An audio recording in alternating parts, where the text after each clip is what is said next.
Hello everyone and welcome back.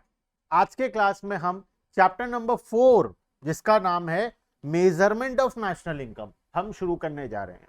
हम chapter number 1 circular flow of income, chapter number 2 basic concepts of macro economics, chapter number 3 national income and related aggregates, जिसमें हम 3 topic के बारे में पढ़े थे, depreciation के बारे में, एनएफआईए के बारे में और एनआईटी के बारे में। हम किस तरीके से डेप्रिसिएशन का इस्तेमाल करके ग्रॉस से नेट या फिर नेट से ग्रॉस जाएंगे, हम किस तरीके से एनएफआईए का इस्तेमाल करके नेशनल इनकम से डोमेस्टिक इनकम, डोमेस्टिक इनकम से नेशनल इनकम निकालेंगे, और किस तरीके से हम एनआईटी का इस्तेमाल करके फैक्टर इनकम, फैक्टर कॉस्ट से मार्केट प्राइस या मार्केट प्राइस से फैक्टर कॉस्ट निकालेंगे। ये हम ऑलरेडी चैप्टर नंबर 3 में समझ लिए हैं।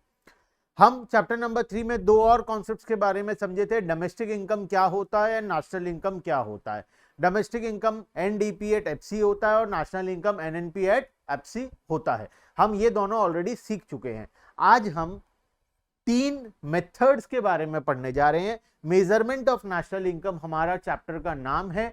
शुरू करने से पहले डिस्क्रिप्शन बॉक्स में टेलीग्राम ग्रुप का लिंक है, व्हाट्सएप ग्रुप का लिंक है, जरूर से ज्वाइन कर लेना, जिससे बहुत सारे इंपॉर्टेंट इंफॉर्मेशन तुम्हें मिलते रहेंगे। और साथ ही में मोबाइल एप्लीकेशन का भी लिंक है, उसे भी डाउनलोड कर लेना, जहां पर तुम्हें और बहुत सारे कंटेंट्स मिलेंगे सीबीएसई से रिलेटेड। ठीक है, चलो शुरू करते हैं। मेजरमेंट ऑफ नेशनल इनकम, इस चैप्टर में हम पढ़ने क्या वाले हैं? इस चैप्टर में हम 3 मेथड्स के बारे में पढ़ने वाले हैं। 3 मेथड्स के बारे में पढ़ेंगे। अब ये तीनों मेथड क्या क्या है? सबसे पहला मेथड होता है हमारा वैल्यू एडेड मेथड। सबसे फर्स्ट मेथड जो हम पढ़ेंगे उसका नाम है value added method. Method number 2 जो पढ़ेंगे हम लोग उसका नाम है इनकम मेथड, और मेथड नंबर 3 जब पढ़ेंगे हम लोग उसका नाम है एक्सपेंडिचर मेथड। तो ये 3 मेथड के बारे में हम डिटेल में पढ़ना शुरू करेंगे। आज हम पहला मेथड वैल्यू एडेड मेथड के साथ शुरुआत करेंगे। चलें आगे चलते हैं हम लोग हमारे टॉपिक के अंदर में। सबसे पहला introduction. Production give rise to income result in expenditure which in turn generate income again. Similarly, national income of a country can be measured by 3 different methods. First method है value added method, method number 2 है income method, और method number 3 है expenditure method. तो आज हम जो शुरू करने जा रहे हैं ये हमारा फर्स्ट मेथड होगा, ये हमारा सेकेंड मेथड होगा, ये हमारा थर्ड मेथड होगा। तीनों मेथड को बहुत डिटेल में पढ़ना जरूरी है, क्योंकि एग्जाम में 100% गारंटीड एक क्वेश्चन तो तुम्हारा इन तीनों मेथड का न्यूमेरिकल से आएगा ही आएगा। ठीक है, 100% गारंटी। सीबीएसई के हर साल पेपर में ये तीनों में से एक क्वेश्चन तो 100% गारंटीड होता ही होता है पेपर में। ठीक है, तो चलो शुरुआत करेंगे हम लोग सबसे पहले वैल्यू एडेड मेथड के साथ। लेकिन उसको शुरू करने से पहले कुछ 1-2 इंपॉर्टेंट पॉइंट और है, उसके बारे में पढ़ लेते हैं। It must be noted that all the 3 method gives the same value. कोई भी मेथड लगा लो, आंसर हमेशा क्या आएगा? सेम आएगा। क्योंकि नेशनल इनकम तुम किसी भी तरीके से निकालो, वैल्यू एडेड से निकालो, इनकम से निकालो, एक्सपेंडिचर से निकालो, नेशनल इनकम तो सेम ही रहना है। तो नेशनल इनकम तीनों मेथड से हमेशा सेम आंसर आता है of the national income, because they are used to measure the same physical output at 3 different phases. In India the task of estimating national income, India में national income को कौन estimate करता है? India में national income को estimate करने के लिए एक अलग से ऑर्गेनाइजेशन है, जिस ऑर्गेनाइजेशन का नाम है सेंट्रल स्टैटिस्टिकल ऑर्गेनाइजेशन, CSO भी हम इसको शॉर्ट फॉर्म में बोलते हैं। तो याद रखना, 1 मार्क के क्वेश्चन के लिए सेंट्रल स्टैटिस्टिकल ऑर्गेनाइजेशन का ड्यूटी है कि वो नेशनल इनकम को मेजर करेगा। ठीक है, चलो शुरुआत करते हैं फर्स्ट मेथड के साथ। मेथड का नाम है वैल्यू एडेड मेथड। हम वैल्यू एडेड में क्या करने वाले हैं? वैल्यू एडेड में हम हर एक फॉर्म का वैल्यू एडिशन के बारे में सीखेंगे। पहले मैं तुम्हें कुछ बेसिक बता दूं कि हम इस चैप्टर में कर क्या रहे हैं। नेशनल इनकम तो हम पहले वाले चैप्टर में भी निकाल लिए थे, डोमेस्टिक इनकम तो हम भी पहले वाले चैप्टर में भी निकाले थे। तो इस चैप्टर में ऐसा क्या अलग है? आ जाओ। पहले वाले चैप्टर्स में अगर तुम्हें याद होगा तो हमें क्वेश्चन में अगर बोला है एनडीपी एट एफसी निकालने या एनएनपी एट एफसी निकालने, तो हमें टॉपिक में कुछ एक दे देता था, जैसे कि जीडीपी एट एमपी मान लो दिया हुआ है 5000, फिर दे देता था डेप्रीसिएशन, फिर दे देता था एनआईटी, एनएफआईए, ये सब दे देता था। तो अगर मैं तुमसे बात करूं तो क्वेश्चन किस तरीके का होता था जीडीपी एट एमपी हमें दे दिया है क्वेश्चन में, दिस वन इज गिवन। लेकिन अब जो क्वेश्चंस आएंगे वैल्यू एडेड इनकम या एक्सपेंडिचर मेथड में, तब तुम्हें ये भी नहीं दिया होगा। अगर ये दिया है और ये निकालना है तब तो बहुत ही आसान था। हम क्या करेंगे, ग्रॉस को नेट में कन्वर्ट कर देंगे, एमपी को एफसी में कन्वर्ट कर देंगे, हमारा काम हो गया। मतलब डेप्रिसिएशन का ट्रीटमेंट और एनआईटी का ट्रीटमेंट कर देंगे, हमारा काम हो गया। लेकिन अब जो क्वेश्चंस आएंगे उसमें तुम्हें क्वेश्चन में जीडीपी एट एमपी भी नहीं दिया होगा, तुम्हें और कुछ अलग अलग डेटा दिए होंगे, और उन डेटा को इस्तेमाल करके पहले तुम जीडीपी एट एमपी निकालोगे, फिर जीडीपी एट एमपी को इस्तेमाल करके तुम नेशनल इनकम या फिर डोमेस्टिक इनकम को कैलकुलेट करोगे। तो ये हमारा प्रोसेस होने वाला है। तो सबसे पहले हम समझेंगे कि जीडीपी एट एमपी को कैसे निकाला जाए। सबसे पहला मेथड है वैल्यू एडेड मेथड। आ जाओ, वैल्यू एडेड मेथड क्या बोलता है? Value added method, this method is used to measure national income in different phases of production in a circular flow. It shows the contribution value added of each producing unit in the production process. Every individual enterprise adds certain value to the product. हर एक आदमी कुछ ना कुछ value addition कर ही रहा है। मान लो factory से खरीद रहा है होलसेलर, होलसेलर से खरीद रहा है रिटेलर, रिटेलर से खरीद रहे हैं हम लोग।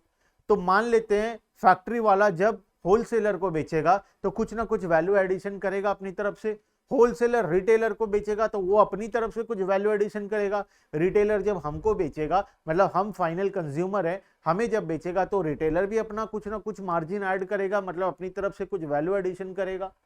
लास्ट में बचा कौन? हम। क्या हम वैल्यू एडिशन करेंगे? नहीं, क्योंकि हम तो एंड कंज्यूमर है, हम हमारे कंजम्पशन के लिए प्रोडक्ट को खरीद रहे हैं। तो हर कोई एक प्रोडक्शन प्रोसेस में वैल्यू एडिशन करता है, which is purchase from some other form as intermediate goods.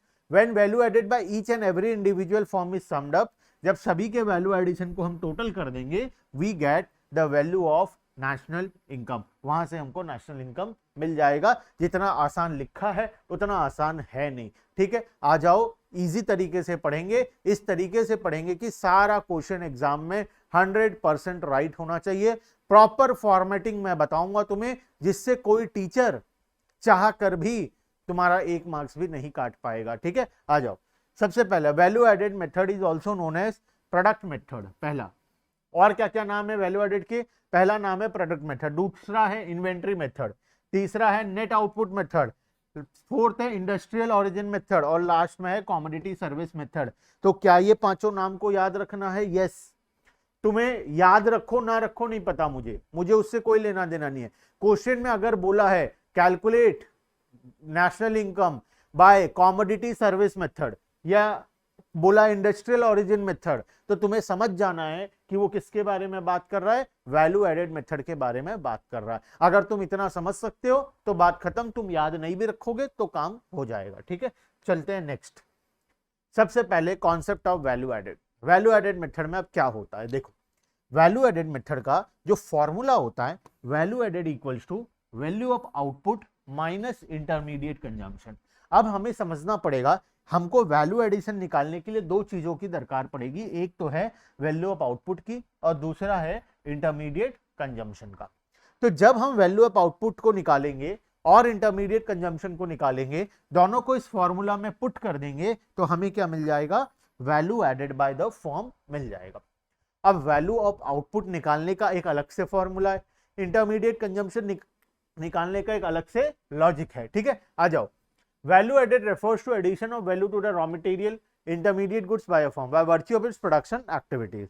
It is the contribution of enterprise to the current flow of goods and services. फालतू में बकवास किया है। It is calculated as a difference between, यहां से पढ़ो, difference between value of output and value of intermediate consumption. तो formula क्या बन गया? फॉर्मूला बन गया value of output minus intermediate consumption. अब सबसे पहले हम ये समझेंगे कि ये वैल्यू ऑफ आउटपुट क्या होता है, वैल्यू ऑफ आउटपुट को हम कैसे निकालेंगे। आ जाओ, सबसे पहले हम पढ़ेंगे, late us understand intermediate consumption and value of output. हम पहले वैल्यू ऑफ आउटपुट पढ़ेंगे, तो मैं चलता हूं पहले वैल्यू ऑफ आउटपुट की तरफ।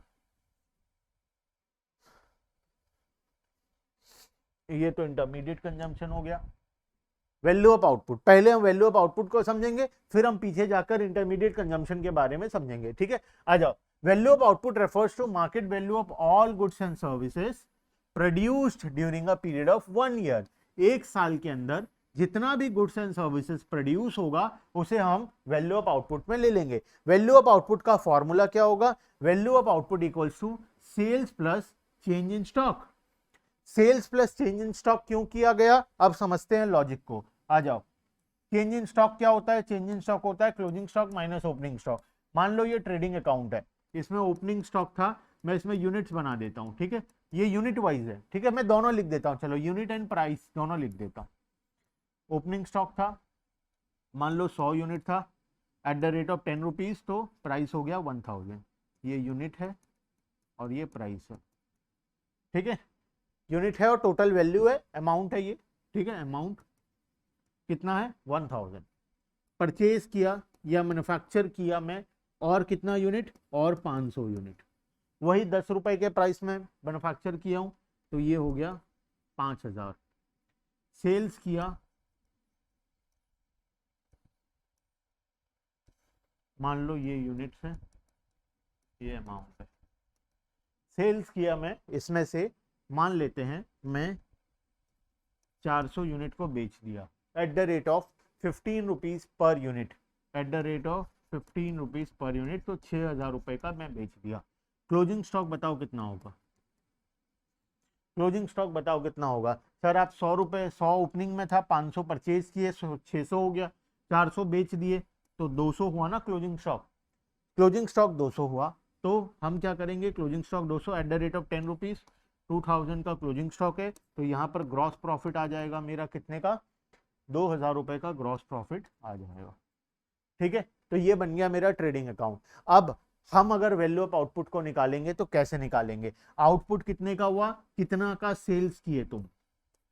कितना सेल्स किए? 400 यूनिट का सेल किए, तो आउटपुट तुम्हारा कितने का हुआ है? एक्चुअल में आउटपुट का मतलब तुम कितना प्रोड्यूस किए हो, वो कैसे पता चलेगा? सेल्स प्लस, सोच कर देखो, ओपनिंग में 100 था, क्लोजिंग में 200 है, तो ये 100 यूनिट जो एक्स्ट्रा तुम्हारे पास बचा, ये कहां से आया? करंट ईयर में प्रोड्यूस हुआ है, तभी तो तुम्हारे पास एक्स्ट्रा आया। स्टार्टिंग में 100 यूनिट था, क्लोजिंग में 200 यूनिट है, मतलब जो 100 यूनिट एक्स्ट्रा है तुम्हारे पास ओपनिंग के मुकाबले, ये 100 कहां से आया? करंट ईयर का प्रोडक्शन से आया, तो करंट ईयर का आउटपुट में ये 100 ऐड हो जाएगा, तो सेल्स कितने का हो गया?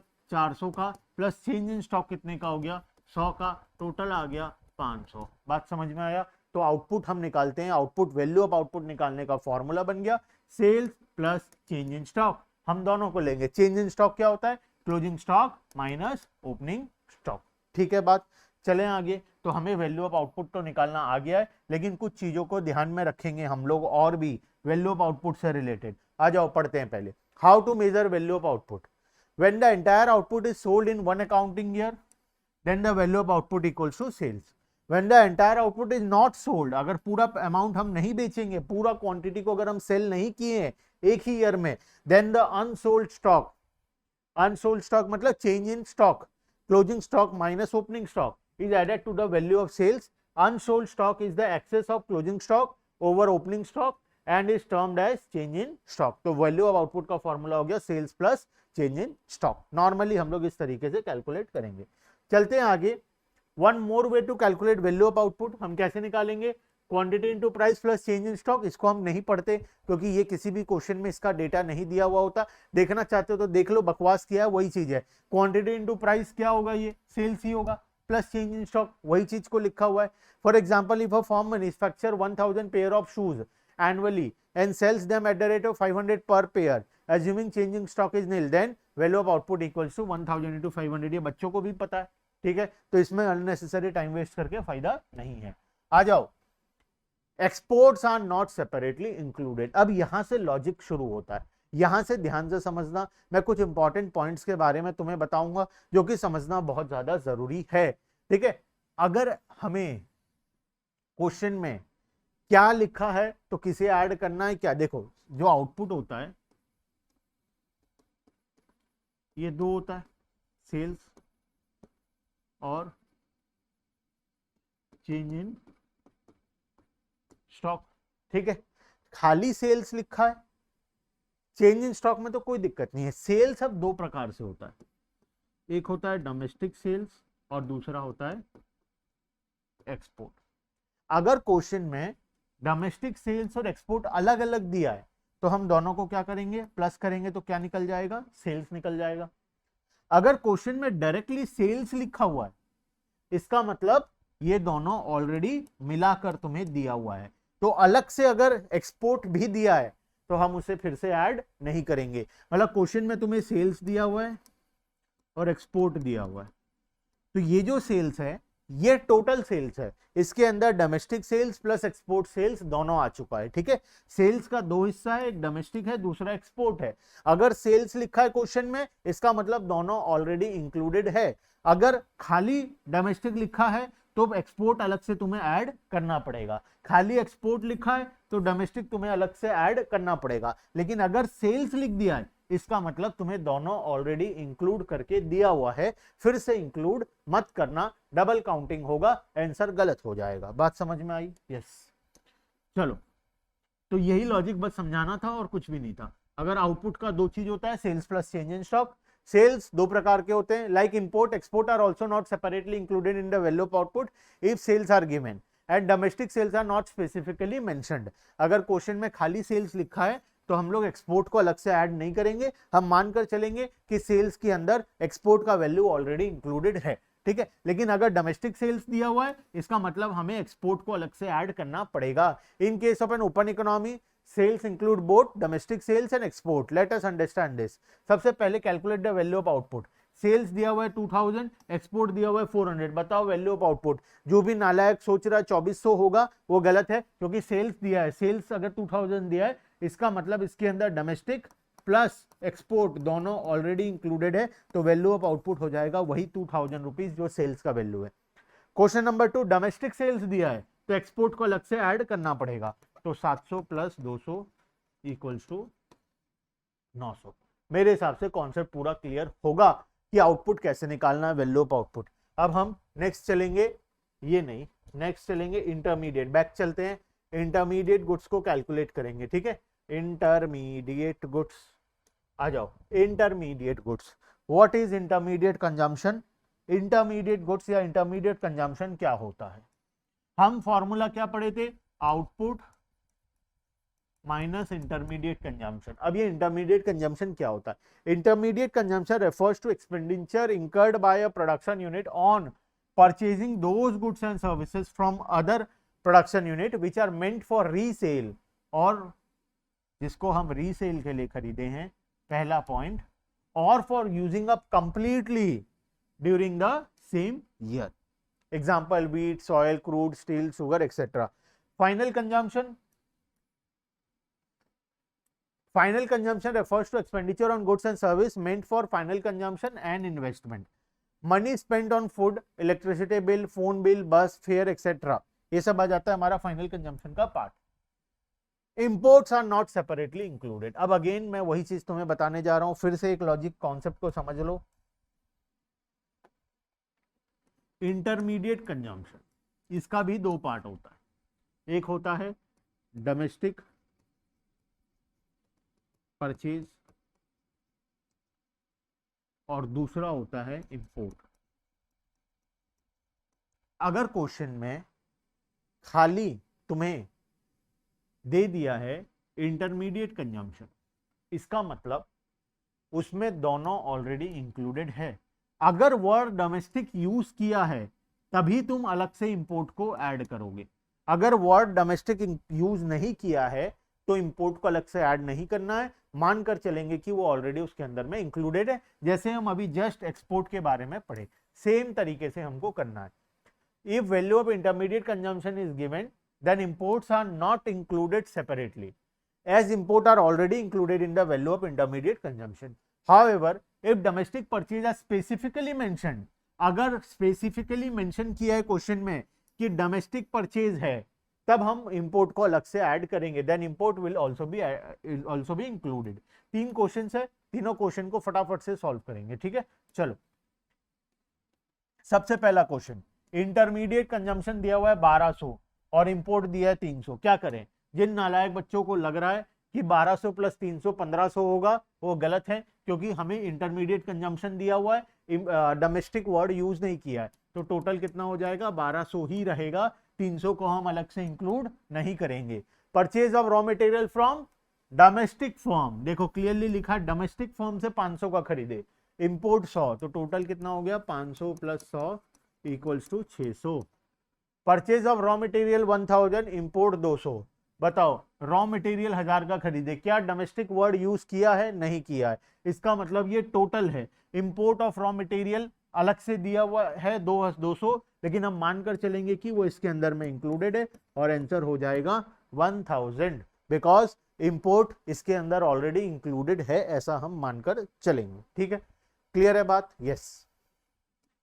आ जाओ नेक्स्ट, आउटपुट हो गया, वैल्यू ऑफ आउटपुट निकाल लिया हम लोग। उसके बाद हम वैल्यू ऑफ आउटपुट के बारे में और छोटे मोटे जो लॉजिक्स थे पढ़ चुके हैं। अब हम आते हैं स्टेप्स के बारे में।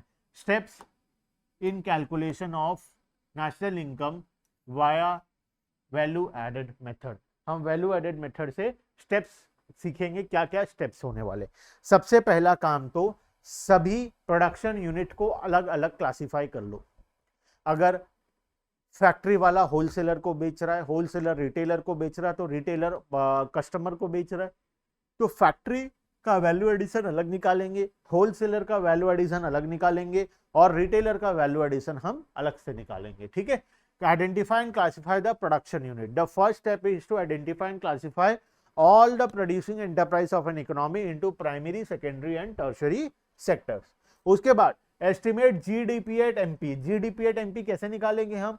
GDP at MP निकालने का प्रोसेस है, सभी के वैल्यू एडेड को टोटल कर लो, value added by A plus B plus C, सभी के वैल्यू एडिशन को अगर हम टोटल कर लेंगे तो हमें मिल जाएगा GDP at MP। सर ये सभी का वैल्यू एडेड कैसे निकालेंगे? अभी तो बताया, वैल्यू एडेड का फॉर्मूला क्या होता है, से change in value of output minus intermediate consumption. Value of output कैसे निकालेंगे हम? Sales plus change in stock. इस तरीके से हम लोग इसको कैलकुलेट कर लेंगे। ठीक है, चलो अब जीडीपी एट एमपी जब हमारा निकल गया, जब हमारा जीडीपी एट एमपी निकल गया, अब यहां से हम एनडीपी एट एफसी या एनएनपी एट एफसी कुछ भी निकालने बोले, हम इसमें चैंपियन है, हम निकाल सकते हैं, क्योंकि हमें ऑलरेडी वो चीज निकालना आता है, तो हमें उसका कोई दिक्कत नहीं है। ठीक है, क्लियर है बात? तो अब हम नेक्स्ट क्लास में हम लोग क्या करने जा रहे हैं, हम न्यूमेरिकल क्वेश्चन करेंगे। ये सब जो लिखा हुआ है ये अभी कोई काम का नहीं है, हम नेक्स्ट क्लास से वैल्यू एडेड का ये सारा न्यूमेरिकल क्वेश्चन मैं 10 क्वेश्चन हर एक मेथड्स के करवाने वाला हूं क्लास में। हालांकि बुक्स में अगर जाओ तो 100 से ऊपर क्वेश्चंस हैं, वो तुम्हें प्रैक्टिस करने हैं। मोबाइल एप्लीकेशन के अंदर मैं बहुत सारे क्वेश्चंस और भी दूंगा, वो भी प्रैक्टिस करना होगा।